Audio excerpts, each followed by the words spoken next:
बिस्मिल्लाहिर्रहमानिर्रहीम अस्सलाम वालेकुम। पॉलिटिकल इकोनॉमी का प्रोग्राम दादा पोतो शो लेकर आपकी खिदमत में हाजिर मैं हूं आपके साथ आपका मेज़बान वसीम अहमद। और इस प्रोग्राम में हमारी रहनुमाई के लिए दादाजी हमारे साथ मौजूद होते हैं। कैलेंडर पर आज 22 मार्च साल 2021 और आज पीर का दिन। उसी पाक परवरदिगार के लिए तमाम तारीफ़ें जो तमाम आलमीन का रब है। नबी करीम सल्लल्लाहु अलैहि वसल्लम की ज़ात अक़दस पर बेशुमार दरूद व सलाम। पॉलिटिकल इकोनॉमी के प्रोग्राम दादा पोतो शो का बाकायदा आगाज हो चुका है। खबरों और उन पर तबसरों के लिए दादाजी को शरीक को गुफ्तगू करते हैं। दादाजी अस्सलाम वालेकुम। वालेकुम अस्सलाम। दादाजी क्या हाल है? अल्लाह का बड़ा करम है, उसकी बड़ी इनायात नवाज़ें कि हम आपके साथ। बेशक शुक्र है कोरोना टेस्ट आपका नेगेटिव आ गया। जरकाते रहते हैं आप। यार मैं हूँ ही नेगेटिव आदमी शुरू से ही नेगेटिव आदमी हूँ, तो लिहाजा मेरा कोरोना टेस्ट पॉजिटिव कैसे आ सकता है? आप क्या करते हैं भला? क्या? ओहो नहीं, मैं ओहो वाली पार्टी नहीं हूँ दादाजी। नहीं आपके मामलात ओहो वाले हैं। जब पूछें क्या हुआ, कुछ भी नहीं। भैया अब टेस्ट नेगेटिव आ गया, तू जाके ना उनको कह के पॉजिटिव करवा दे। मैंने इसलिए चुगताई से नहीं करवाया दादाजी क्योंकि वहां पे फरमाइशी टेस्ट आता है। ये बात मेरी नोट कर ले। ऐन मुमकिन है कि इमरान खान का टेस्ट भी चुगताई से ही हुआ हो, ऐन मुमकिन। लेकिन दादाजी एक बात बताओ, चुगताई वाले जो है ना वो बड़ी मोहब्बत से बातचीत करते हैं। अभी तक किसी अदारे ने प्राइम मिनिस्टर का जो टेस्ट है उसकी तस्दीक नहीं की। उनके जाती मालक जो हैं फैसल सुल्तान साहब, सिर्फ उनका इसके ऊपर आया है। ठीक है ना? किसी अदारे का टेस्ट वेस्ट या ना फलां जगह पे उन्होंने टेस्ट करवाया, ये नहीं आया। जो इन खदशात को वो बढ़ावा दे रहा है कि वो इलेक्शन कमीशन से भाग रहे हैं या 23 मार्च की तकरीब में नहीं जाना चाह रहे। बड़ा स्ट्रेटजिक वक्त के ऊपर हुआ है ना। ठीक है ना? तो 26 वाला मरियम वाला भी सिलसिला भुगत जाए। ठीक है ना? वो जो नैब के ऑफिस में जा रही। सही है, ठीक है। लेकिन कम से कम आपका कोविड का टेस्ट नेगेटिव आ गया, ये सरे दस बहुत अच्छी खबर है। वरना दादाजी ऐसे प्रोग्राम में भी कह पाना था। पहले भी घर बैठा हुआ था, मैंने फिर आइंदा भी घर बैठे रहना था। हाँ ठीक है, ठीक है ना जी। लेकिन एक खामखा की सरदर्द तो है ना। सरदर्द क्या होती है? हम तो स्नूकर पे बैठ जाता, मैं स्नूकर पे बैठ जाता, प्रोग्राम हम फिर भी कर लेते। सोशल हाँ तो लोग सोशल डिस्टेंसिंग जो है ना वो भी मेंटेन हो जाती। चलें जी। खबरें दादाजी, गैस की खबर बड़ी इंपॉर्टेंट, सुबह से परेशान। खलीक कियानी साहब की है। इसका एक फॉलो अप खबर भी मुझे किसी ने बताई है, लेकिन मेरी नज़र से गुजरी है। बल्कि नजम अली खान साहब ने ट्वीट किया है तो कि जनाब 97% उनको इजाफा अलाउ हो गया। 225% इजाफा जो है। नहीं, तरतीब से चलें। सबसे पहले इजाफा किया 143% और करके कहा किन्ने कितना है? तरतीब से किन्ने कितना क्या जी? तरतीब से कमेटी बन गई है, मैं इसका नोटिस लूंगा। नोटिस लिया और नोटिस लेने का नतीजा ये हुआ कि 57% के कितना मजीद किया। 143% गैस पे इजाफा हुआ। वो इजाफा लगने के बाद गैस की जो कीमत का जवाब आया उसके ऊपर 190% फिर बढ़ाई। उस पर साइन मौजूद थे जनाब इमरान खान साहब के, और साइन और साइन करके कहते किन्ने कितना। ठीक है, वो जिस कैबिनेट की अप्रूवल मीटिंग के अंदर उसकी मंजूरी हुई तो वहां पे उन्होंने कहा किन्ने की पढ़ो। ठीक है, फिर जनाब तीसरा इंक्रीमेंट अब उन्होंने 225% का मांगा है जी। 220% का इजाफा मांग लिया है। हाँ, और आप फरमा रहे हैं कि फॉलो अप न्यूज ये बता रही है, और 220% का इजाफा मांग के ना 97% लगा दे। नहीं, आप क्वारंटाइन में चले गए ताकि आप ये भी कहने की जरूरत ना पड़े कि किन्ने की था जी।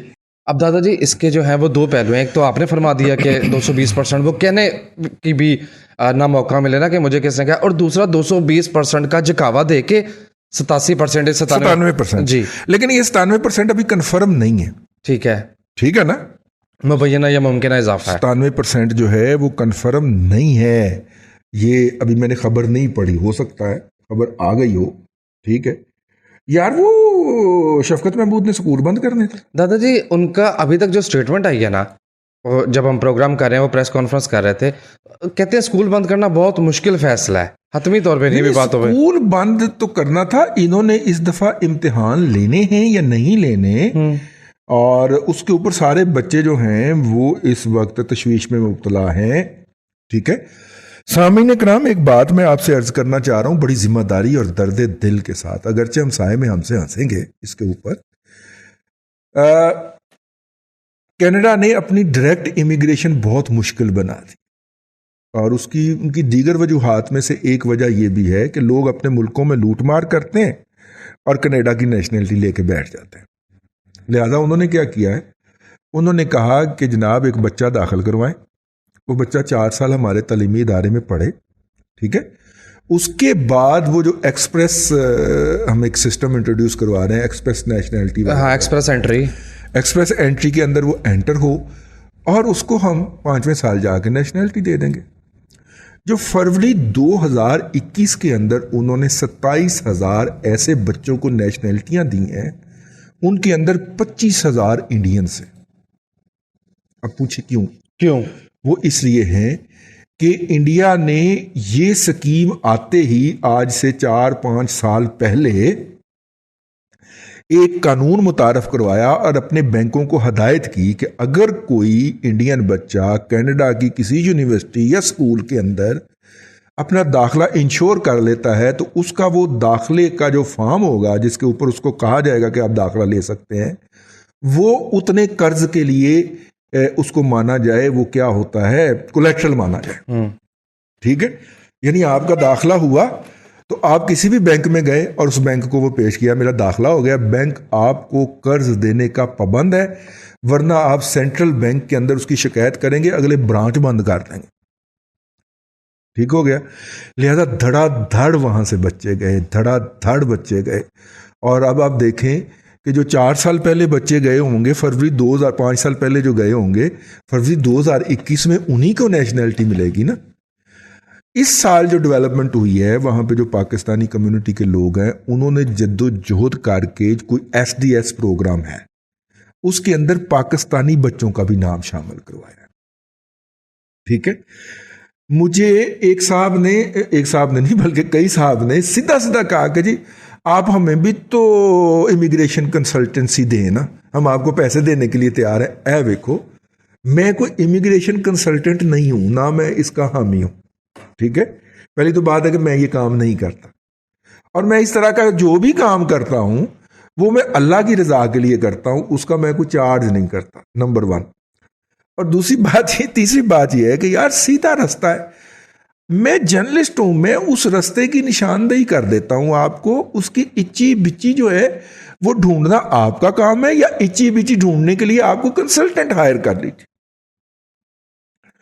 आपने जराबें खरीदनी है, ठीक है ना, तो मैं आपको कहूं कि डाउसन की सॉक्स अच्छी है या फलानी सॉक्स अच्छी है, मैं आपको यह बताऊंगा कहां से मिलती है, कितने की मिलती है, ये मेरा काम नहीं है। आप बाजार में जाइए और ढूंढिए, किसी बड़े डिपार्टमेंटल स्टोर में घुस जाइए और वहां पे जाके वो जराब ले लीजिए, लेकिन मेरे से ना पूछिए कि कहां से मिलेगी और कितने की मिलेगी। यही मसला है यहां पे। मैंने आपको ये रास्ता बताया, तमाम वो लोग जो 4-4, 5-5 करोड़ रुपया जेब में डाल के आते हैं हमारे पास कि जनाब हमें कनाडा भिजवा दें, ठीक है, उनसे माजरत के साथ इस तरह की चीज के लिए हमारे पास ना आया करें। ये सीधा रास्ता है, कानूनी रास्ता है। बच्चे को तो पढ़ाना है ना, तो यहां पे बच्चा पढ़ेगा तो यूनिवर्सिटी लाहौर के बच्चियों और बच्चों की तरह एक दूसरे को शादी की प्रपोजलें देके जफ्फी डालता फिरेगा। इतराज इस बात पे नहीं है कि उसने शादी की प्रपोजल क्यों दी है, जम दवे। इतराज वो जो मगरबी स्टाइल के अंदर एक लड़की ने एक टांग उठा के पिछली, ठीक है, जो उसने डाली है ना जफ्फी, इतराज बेसिकली उस पे है, पोस्चर पे या जेस्चर पे, उस पोस्चर के ऊपर। क्यों उसमें भी क्या इतराज है? मतलब इस सोसाइटी को जो इतराज है, ठीक है। हालांकि ये इस चीज पे इतराज क्यों है, क्योंकि पब्लिक हो गई चीज, सोशल मीडिया पे उन्होंने चढ़ा दी जी। हालांकि इससे 1000 गुना ज्यादा वर्स्ट काम हो रहे हैं निजी अदारों के अंदर, निजी तालीमी इदारों में इससे 1000 गुना कभी घटिया और वर्स्ट काम हो रहे हैं। लेकिन पब्लिक तो ना करे, ठीक है, लेकिन वो पब्लिक चूंकि नहीं होते और जहां पे होते हैं वहां पे आवर में नहीं जाते सोशल मीडिया पे, तो लिहाजा वो पब्लिक नहीं हुए। कहने का मतलब ये था, coming back to our topic, कि ये पाकिस्तान के लोगों को जाना चाहिए। मेरी राय के अंदर ये 25 से 30 लाख का प्रोजेक्ट है।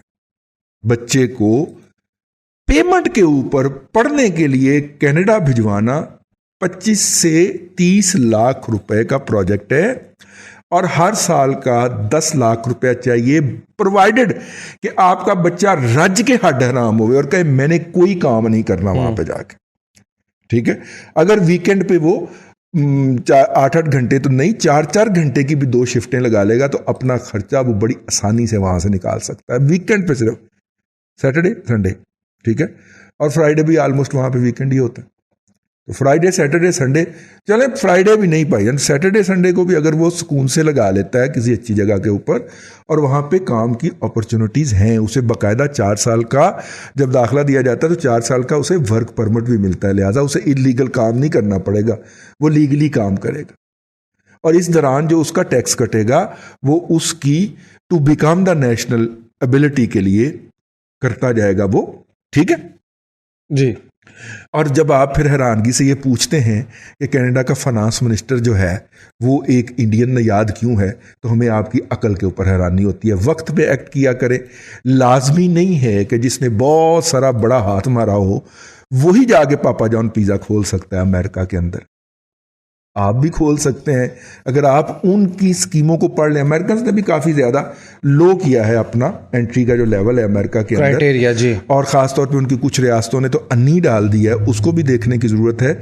लेकिन ये कनाडा में बच्चों की तालीम के हवाले से क्योंकि था, बच्चों को आपने यहाँ पे भी पढ़ाना है, यहाँ से तो बेहतर है वहाँ पे पढ़ा लीजिए और यहाँ से डबल एक फीस लग जाएगी उसकी, लेकिन 4 साल के लिए वो ना सिर्फ खुद क्वालिफाई करेगा बल्कि बीइंग द पेरेंट आप ऑटोमेटिकली क्वालिफाई कर जाएंगे।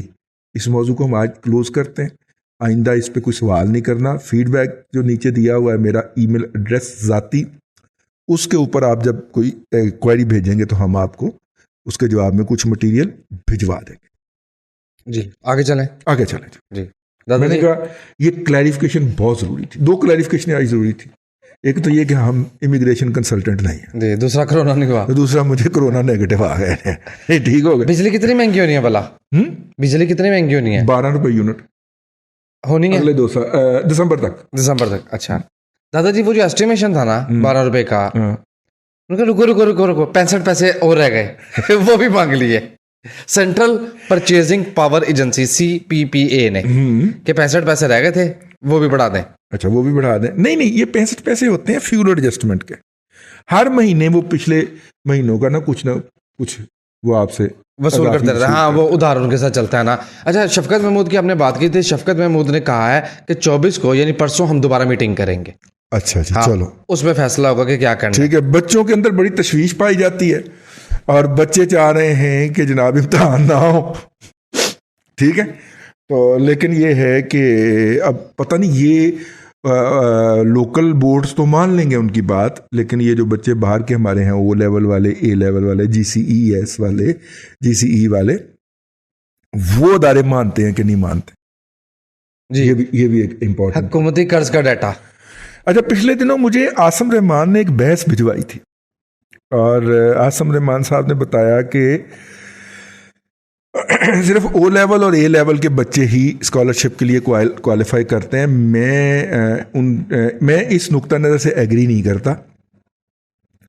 ज़्यादा क्वालिफाई करने वाले बच्चे FSC के होते हैं, ठीक है। वो अलग बात है कि हमारे जो मेडिकल के बच्चे हैं वो यहाँ पे जब MBBS में दाखिला नहीं होता तो ओवरसीज जाके IT के अंदर बड़े होते हैं क्योंकि नंबर हाई होते हैं ना, तो मार्क्स की बुनियाद के ऊपर क्वालिफाई कर जाते हैं। तो अगर आपने वहाँ पे जाना है, आपको MBBS में नहीं हुआ, आप BS नर्सिंग में ले लीजिए, आप एलाइड में चले जाइए, इमेजिंग, ठीक है, पैथोलॉजी, इसमें घुस जाइए। ये जो IT की तरफ आना, ये तो ज्यादती वाली बात है यार, आप दूसरों का हक मार रहे हैं। एक बात तो बताए, हाँ। मैं जब सियासी सवाल करता हूँ, पढ़ता हूँ या सियासी खबर पढ़ता हूँ, आप कहते हैं ये प्रोग्राम किस चीज़ का है? इकॉनमी का। ये तालीम का प्रोग्राम है। फजूल मौजू है दादाजी, छोड़ें इसको। ना उस पर कोई व्यू आना, ना किसी ने देखना है, ना किसी ने हदायत पकड़नी है। वैसे जिस दिन तालीम की बात करें बोर हो रहा हूँ मैं, आते ही नहीं है वैसे। छोड़ो, बोर हो रहा हूँ मैं, अब आंदा नहीं है बात करनी। वफाकी वजारत खजाना का डाटा आ गया की कहते हैं, वो जो हुकूमत का इस वक्त चाल चल रहा है ना, वो बिल्कुल रिजवान वाला चल रहा है। अच्छा? वो 50,000 देके ना मुझे वापस लाख रुपया ले लेता है हुकूमत ने, ये 7 माह का डाटा है, 3 अरब 47 करोड़ 40 लाख डॉलर कर्ज वापस करके ना 6 अरब 51 करोड़ डॉलर कर्जा ले लिया। 3 अरब वापस किया, 6 अरब ले लिया कर्जा मजीद। वो कहता है मैंने 35,000 अरब रुपया कर्जा और वापस किया है। 46,000 अरब खड़ा है अपनी जगह पे। ठीक है, नहीं सर, हुकूमत के ऊपर सीधी सीधी साइंस है। जब ये आए तो हुकूमत के ऊपर कर्जा कितना था? 29,000 अरब रुपया। प्राइम मिनिस्टर कहता है मैं 35,000 अरब रुपया कर्जा वापस किया है, और 35,000 अरब रुपया कर्जा वापस करने के बाद 46,000 अरब रुपया जो है वो कर्जा खड़ा हुआ। यार ऐसे समझ नहीं आई। ठीक है, गवर्नमेंट कॉलेज लाहौर का जो मैथमेटिक्स डिपार्टमेंट है, दुनिया के बेहतरीन मैथ्स डिपार्टमेंट के अंदर उसका शुमार होता है।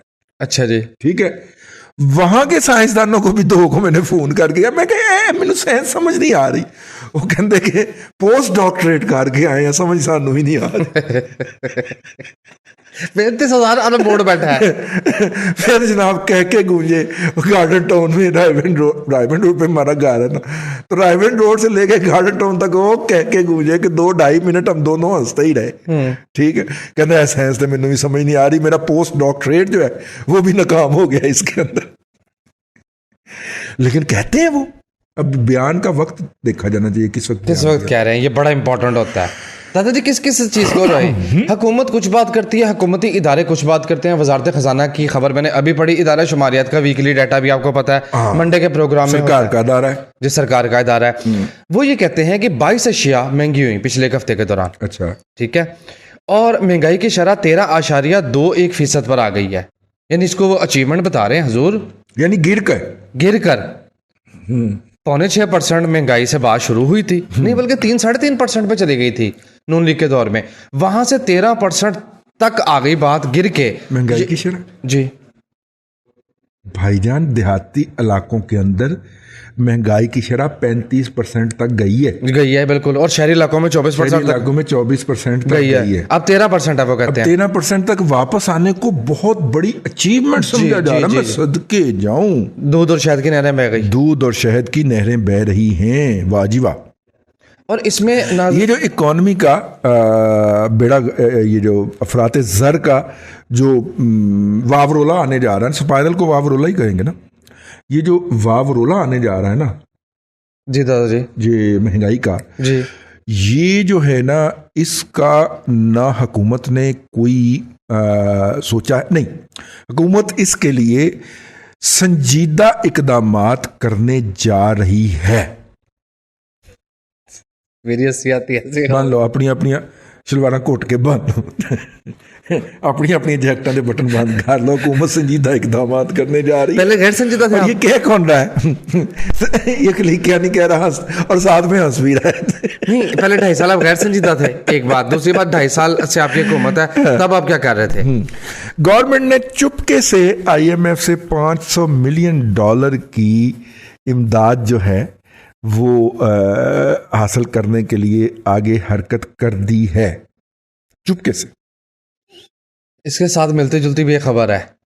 हाँ। हम अपना थाल उठा के ना कशकोल, हाँ। जापान के पास भी पहुंच गए, और हमने जापान को कहा कि वो जो जापानी करेंसी जो है येन बेस्ड कंसेशनल लोन नहीं होते थे, हाँ। ठीक है, वो बहाल तो कर दें। जी, वो उन्होंने ख़त्म कर दिए थे जब हमने CPEC शुरू किया था। तो येन बेस्ड लोन बहाल होने का मतलब ये होगा कि CPEC बहाल करने का हमारा कोई इरादा। जी, ये मुश्ताक गुम्मा ने खबर दी है। वो है ना, दोनों की राइवलरी है ना, जापान और चाइना की आपस में लगती है ना। तो जब हम CPEC में गए थे तो जापानियों ने पाकिस्तान के लिए जायका के तमाम लोन मुअत्तल कर दिए थे। अगर आपको याद हो तो कराची सर्कुलर रेलवे का लोन दिया हुआ था जापान ने हमें, वो रिवोक हो गया था, और जायका के तमाम प्रोजेक्ट सस्पेंड हो गए थे, और उन्होंने जो हमें रायती कर्जा दिया करते थे वो वापस ले लिया था। और वैसे रायती कर्जे की हम मंगवाया गाड़ियाँ ही करते थे उनसे, ठीक हो गया, लेकिन उन्होंने वो मुअत्तल कर दिए थे। तो अगर वो कर्ज बहाल करने के लिए हमने अप्लाई किया है तो इसका मतलब ये है कि हमने उनकी शिकायत दूर कर दी है। और उनकी मेन शिकायत क्या थी भला? CPEC बंद करो। क्या जोड़ा है, लेकिन यार क्या जोड़ा है दादाजी? लेकिन यार CPEC जो है ना, आपको पता है तो CPEC में जंगी जहाज कहाँ से आ गई? ये डेवलपमेंट किधर से आ गई? यार CPEC एक इंफ्रास्ट्रक्चर का नाम है, जंगी जहाज का उससे क्या लेना देना है? यार दादाजी मैं क्या क्या कुछ देख रहा हूँ इस दुनिया में। बुनियादी तौर पे वजह ये है ना कि CPEC के लिए जो 5वीं पुश्त की दोगली अबलागी जंग के मुजाहिदीन भर्ती किए गए हैं ना, वो जो हमारी असल है ना 5वीं पुश्त की दोगली अबलागी जंग, उसके रिटायर्ड मुलाजमीन क्योंकि चेयरमैन सीपैक भी बुनियादी तौर पे 5वीं पुरुष की दोगली बलागी जंग के जर्नैल थे, तो वहां से रिटायरमेंट के साथ वो अपना स्टाफ भी ले आए ना। अब उनको एक ही काम मान रहा है, जहाज। अच्छा, मुल्क में भी जहाज ही मुसल्लत किया। वाह वाह वाह वाह वाह वाह। जहाज नहीं, उनको वो दिफाई साजो सामान का ही प्रोग्राम करने आते हैं, तो उन्होंने सीपैक के ऊपर भी जहाज ही। दिफाई साजो सामान करना शुरू कर दिया। अब उन इंफ्रास्ट्रक्चर का क्या पता। सामीन इकराम, जितने भी प्रोग्राम कंटिन्यू कर रहे थे, इस हुकूमत के आते हुए जो जारी शुदा प्रोग्राम थे, उनमें से हर प्रोजेक्ट के मंसूबे के अंदर जो है, किसी के अंदर 60%, किसी के यहाँ 70% जो है वो कॉस्ट ओवररन कर गई है, यानी कि उनकी कीमत हाय लागत में इजाफा हो गया है, सिर्फ इस वजह से कि इन्होंने आते ही मुअत्तल कर दिए थे। इसकी वजह से किसी की 60%, किसी की 70%, किसी की 150% जो है वो कॉस्ट बढ़ गई है। यानी जो प्रोजेक्ट अगर वो अपने शेड्यूल के मुताबिक चलता रहता और ये उनको पैसे जारी करते रहते, तो वो प्रोजेक्ट अगर 100 में मुकम्मल होना था, अब वो कम से कम 160 रुपए में मुकम्मल होगा, और 160 से लेके 250 रुपए में मुकम्मल होगा। तो ये जो अजाफी कॉस्ट पड़ेगी हर मंसूबे की, और पड़ रही है, वो जब उसमें डलेगी तो ये कहेंगे कि ये देखें, ये सारे प्रोजेक्ट ही अनवायबल थे। ठीक है ना। एफिशिएंट प्रोजेक्ट्स बिजली के बंद करके इनएफिशिएंट प्रोजेक्ट चलाए जाते हैं। और क्यों चलाए जाते हैं? ताकि हम कह सकें कि ये महंगी बिजली बना के गए थे, गिल्ला तितर उस पर वीलॉग कर सके कि ये महंगी बिजली बड़ी हुई है। ठीक है ना। दुनिया भर के अंदर बिजली का मिक्स चलता है, उसके अंदर आप एटमी बिजली भी करते हैं, हवाई बिजली। बाय द वे, हवाई बिजली जब से आए हैं इन्होंने बंद करके रखी हुई। और हवाई बिजली और सोलर बिजली ये बाहर बिजलियां हैं जिनमें फ्यूल जो होता है उसका पास ऑन आइटम होता ही नहीं है। ठीक है।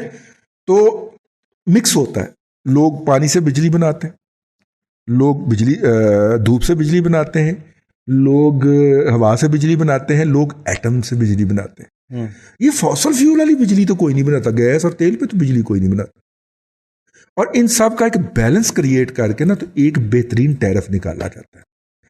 जब आप बुगज में अंधे हुए हों और आपके दिमाग के अंदर भूस और गोबर भरा हो, उसके बाद आप क्या करेंगे कि आप सिर्फ ये साबित करने के लिए कि पिछले गलत प्रोजेक्ट करने गए थे, आप जितने भी सस्ते बिजली वाले होंगे प्रोजेक्ट उनको करेंगे बंद, और महंगे बिजली वाले प्रोजेक्ट को करेंगे। ये जो 6 रुपये इजाफे की बात हो रही है ना, फी यूनिट बिजली के अंदर 6.25 बल्कि 6.5 हो गया, 6.5 रुपये इजाफे की जो बात हो रही है वो भला क्यों हो रही है? क्यों? डेट जो है वो 2700 अरब रुपए पे चला गया। गर्दिश तो IMF ने इस दफा पूछा है ना कि पाए ना डेट किमें लाना जे, अपनी बिजली की कीमत में इजाफा करते, डेट इस तरह करेंगे। ठीक है। और मजे की बात यह है कि ये डेट कम होने का नाम ही नहीं ले रहा। हुकूमत हर साल 100-200 हर महीने हर समाही में 100-200 अरब रुपया देती है उसको, सुकूक से पैसे उठा के, कहीं से भी उठा के, लेकिन इसके बावजूद भी वो काम नहीं हो पा रहा। 1600 से बात शुरू हुई थी, 1650 से। अनगवर्नेबल होता जा रहा है ये मुल्क इनकी मेहरबानियों से। यार प्रोग्राम खत्म नहीं हुआ, बड़ी ओवर हो गया टाइम तो। चलो अभी कोविड की भी बात करनी थी, काफी ज़बरा तबरा कर लिया। कोविड की बात कल करेंगे। अल्लाह आपको आसानियां अता करे और आसानियां खल्क़े खुदा में तकसीम करने की तौफीक दे। आमीन। दादा जी बेहद शुक्रिया। नाज़रीन इकराम, पॉलिटिकल इकोनॉमी का प्रोग्राम दादा पोतो शो आप देख रहे थे। ये था आज का दादा पोतो शो।